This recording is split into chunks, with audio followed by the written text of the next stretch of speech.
ભાવનગર શહેર અને જિલ્લાના ગ્રામ્ય વિસ્તારમાં અનેક જગ્યાએ જામ્યો વરસાદી માહોલ।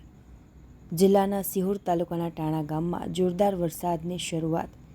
ટાણા સહિત આજુબાજુના ગામ બેકરી, ગુંદાળા, સરકડિયા, લવરડા, વાવડી, રાજપરા, બોરડી, અગિયાળી, દેવગાણા સહિતના ગામોમાં ધમાકેદાર વરસાદ વરસવાનું શરૂ, પરંતુ વરસાદી માહોલ જેવો જામવો જોઈએ તેવો જામતો નથી અને માત્ર સામાન્ય વરસાદી ઝાપટા પડતા હોય, જેને લઈને વાતાવરણમાં બફારો જોવા મળી રહ્યો છે।